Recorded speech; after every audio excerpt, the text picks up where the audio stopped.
Well, hello there, and welcome to this episode of the Terri Show that I want to start with a question. Have you ever wondered what is actually driving your ambition in life?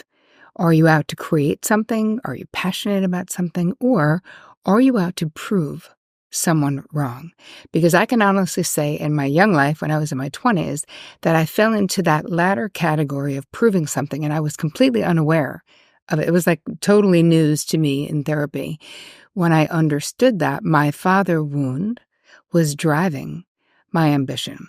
So if you think you have a father wound, this video is for you, my friend, because in today's video, I'm going to be talking about how having a father wound impacts your relationships, your career, and your health. And I'm specifically talking about an unhealed father wound. Obviously, we can heal these wounds. That's why I'm a psychotherapist. That's why I created the Father Wound course, which is very, very exciting and it's happening very soon. So if you're interested in that, go to terricole.com/father wound. But I want to inspire you to heal that wound if you feel like you have one, because when it is left unhealed, it really does damage to the quality of our lives. So before we get started, if you're new to this YouTube channel, please introduce yourself in the comments because we are a very friendly group. And also make sure that you subscribe and hit the bell icon so that you will get notified every time we put out new stuff, which is every Tuesday and every Thursday. And many, many, many of you watch every single week and are not subscribed. So it doesn't hurt you to subscribe. It doesn't cost you any money to subscribe. And it actually does me a world of good if you do subscribe. So please consider subscribing, especially if you consume this content regularly. I also want to say thank you for all of your questions and your comments. You know, normal people watch Netflix. I just spend time hanging out in the comment section of my YouTube channel. You guys know that because I'm here all the time and I read everyone and I love to highlight them. So this is from Jessica Joy Hardy. Are you more comfortable wanting than having? That's the video. Wow, Terri, you hit the nail on the head when you asked, what do you believe you deserve? This message came at the perfect time for me. Thank you. I'm so grateful for all the content you've shared. I've been working through it all since landing on your page, which has transformed how I relate with others and myself. Well, Jessica Joy Hardy, that really warms my heart that the content not just resonates with you, but hopefully is helping you lessen your suffering and elevate your joy, because that is what it is all about. All right, let's move it on into today's content. So the father wound, as we've established, because this is the third or fourth in a series that I've been doing on father wounds that are leading up to the Father Wound course, terricole.com/father wound, if you're interested in the course, to remind you what it is. This is if you had a father figure or a father who was not there emotionally, who was actually physically absent. Might have been that you never met them. They abandoned you at birth. There might have been that they passed away. There's lots of ways that we can be abandoned. Or did you have a very critical father figure, very negative, someone who was abusive? Because all of this impacts how we relate to ourselves, how we relate in romantic relationships and our friendships, our careers, and also it impacts our health. Because when you have a father wound, there is a lot of striving to be considered good enough. So let's talk about how an unhealed one impacts you, your relationships, your career, and your health. A lot of times, in relationships, we will be attracted to unhealthy partners. We will be attracted to partners who are unavailable. And if you know my story, you know that was part of what used to happen for me in my life. Once I found people who were emotionally available, they tended to live in other countries, so they were not geographically available. So in the end, it's basically the same thing. And part of this can be due to the fact that a father wound can create low self-esteem. If you had a father who didn't do the right thing by you, and listen, there's different degrees of not doing the right thing. You know, neglect is one thing, abuse is another, and there's a lot of, gray in between those two things, and total abandonment is another too. So part of what can happen is that a kid, because kids are so naturally sort of self-centered, we can make it be about us, like, if I were better, smarter, prettier, more athletic, whatever the thing is. In my case, I thought if I was a boy, my father would be interested in me. And this can negatively impact our self-worth. another thing that it impacts is the way we attach to others in our lives, right? So again, we move back into the romantic aspect where you can be anxiously attached, insecurely attached in your relationships. And this can definitely happen if you had a father figure who wasn't there. And even though attachment issues, where people talk about attachment issues, meaning the primary caregiver is what sort of creates those attachment issues, I can tell you personally, I had a very present primary caregiver with my mother, and yet I ended up being anxiously and insecurely attached in previous relationships before I had a lot of therapy, before I met my husband. So I do know that those two things can actually coexist. The way that having a mother who I was securely attached to impacted my life is that I had healthy friendships. I have the same friends I've had since I was 4 years old, many of them. Like, I collect people over the years. I know how to have sustainable friendships. But that did not translate to healthy romantic or happy romantic relationships. I was always sort of settling in some way, the same way that I felt in my relationship with my father, which was a sense of longing. Something was missing. He wasn't present. That was it. So either I was choosing people who were physically unpresent or people who were emotionally unable to be present with me. For you, think about your romantic history. And in the guide, I'll give you a couple of questions that you can answer to basically see, are you in a repeating relationship reality? That's what I call it, where we are attracting the same sort of not right individual into our lives romantically. And again, I like to think of this as the child within you. I was saying this in the last episode. We were talking a little bit about this, wanting a do-over. I had an emotionally unavailable father, a distant father, someone who was very cool, not affectionate verbally, not affectionate physically. So I would then see someone who was like that, and unconsciously I'd be like, oh, they are good mating material for me. They're an appropriate partner for me because that was the modeled behavior that I saw growing up. So then you end up getting into a relationship with someone like that, or I did. The child within me would get activated, and I would go about trying to change the way that they interacted with me. I would do everything that I could. I would overfunction, overgive, be very codependently connected to them, basically anticipating their needs before they even had their needs. And I also saw this relationship with my parents. I saw, my father was sort of above the rules in the family system. He wasn't included because he worked all the time. When he wasn't working on the weekends, he was mowing the lawn or golfing. Basically, those are the two things he did. But I would see that he would come in after we were done eating most of the time. Sometimes we ate together on Sundays, but the rest of the time we didn't. It was just my sisters, my mother, and I eating.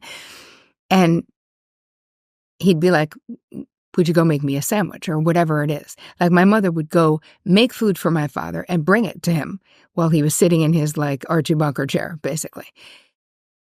So that whole being of service thing, that can really get integrated into your unconscious mind. And it certainly did with me until I had a bunch of therapy where I was able to sort of uncover this and realize I don't want a relationship like that, because again, what you're really talking about is managing that person. Even though it seems like my father was controlling my mother, in a lot of ways, she was managing him, making sure that he didn't get upset or didn't get mad or wasn't uncomfortable with anything. But that meant all of us were doing the same thing. So my mother was afraid of my father, and so were my sisters and I. All of us were afraid and just kind of wanted to get out of the way when he was there. So what happens to you if you have a father wound? The low self-esteem we already talked about, but you also may suffer from depression or having a low mood, because a lot of times anxiety can turn inward, right? Or you have internalized your anger at not getting what you needed and wanted from a father figure, and that can actually turn into depression, especially if you grew up in a family system where anger was an unallowed emotion, right? We have forbidden emotions. In many family systems, there are forbidden emotions that you're not allowed to experience or share. So in my family system, anger was a forbidden emotion, even though everybody was angry, trust me. But nobody was allowed to say they were angry or express that anger. So as a child, I learned that it was okay to cry, but not okay to rage. So I would turn that anger into tears. Of course, this becomes very confusing because now you don't even friggin' know how you feel, right? You're like, am I sad? I got so habituated in saying like, oh, I was annoyed about something, or I was upset. When I was angry, I was misnaming my emotions often because it was too threatening to be angry. So what are the other things that can happen for us when we have an unresolved father wound?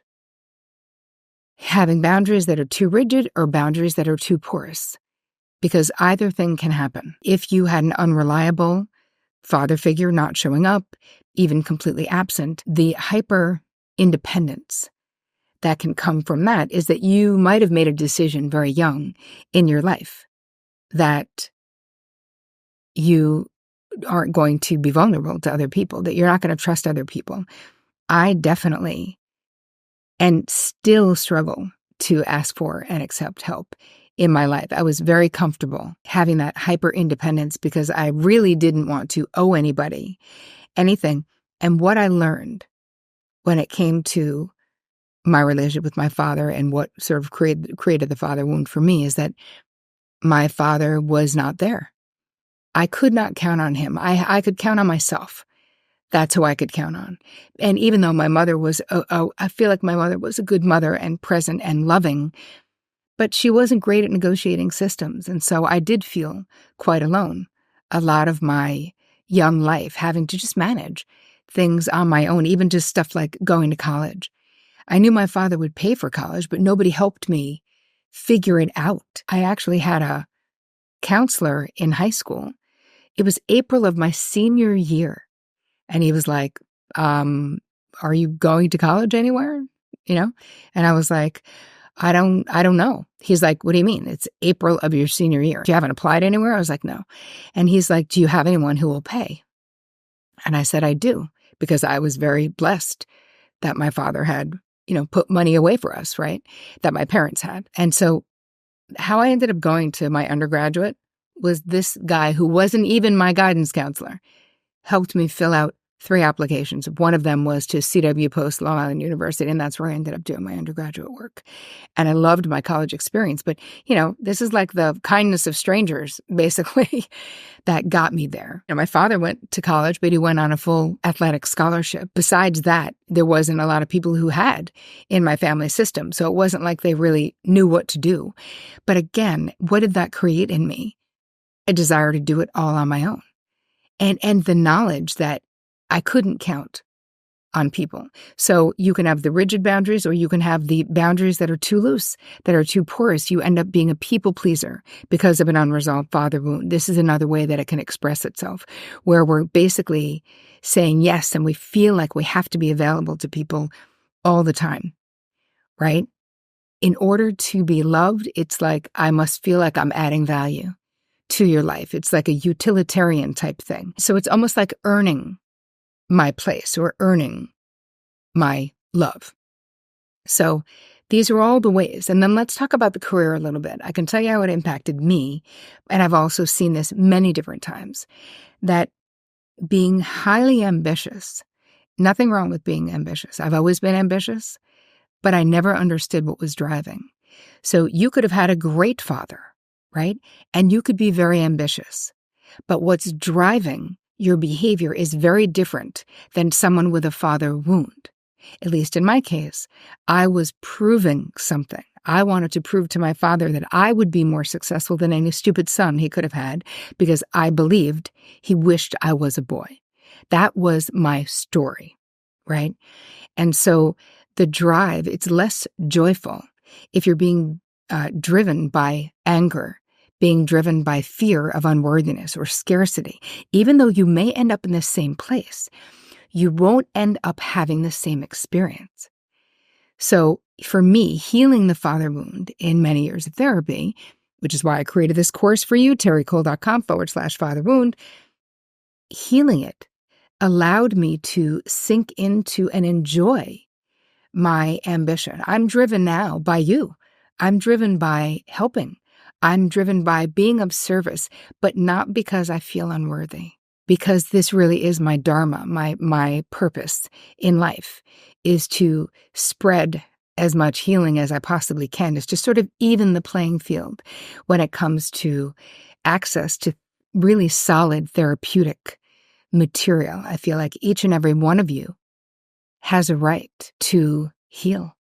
You have a right to have access to the information that you need to heal your father wound, which is why I create all of this free material for you, because maybe you can't afford to take my father wound course. There's so much going on right now around father wound stuff leading up to the course. So just follow me. Make sure you're following me on social media. Make sure that you are on my email list, because I don't want you to miss any of the things, any of the free stuff or any of the paid stuff. So I'd love to hear from you. Was this helpful to you? Do you have a father wound? How do you think it impacted you in your relationships, your career, and your health? Oh, the last thing I didn't actually get to, though, was the health. All I'm going to say about the health is that the overfunctioning, the overgiving, the overdoing, the codependency is unsustainable. So a father wound can drive all of those behaviors, but there comes a point in life. You might be able to do it through your 20s and even your 30s, but really, we do have finite energy. And there comes a point where all of the overgiving and overdoing just throws you into burnout, and you're forced to stop and reevaluate what you're doing. So if you are reevaluating, if you have a father wound, if you're thinking about taking the course, go check it out, terricole.com/father wound. And as always, take care of you.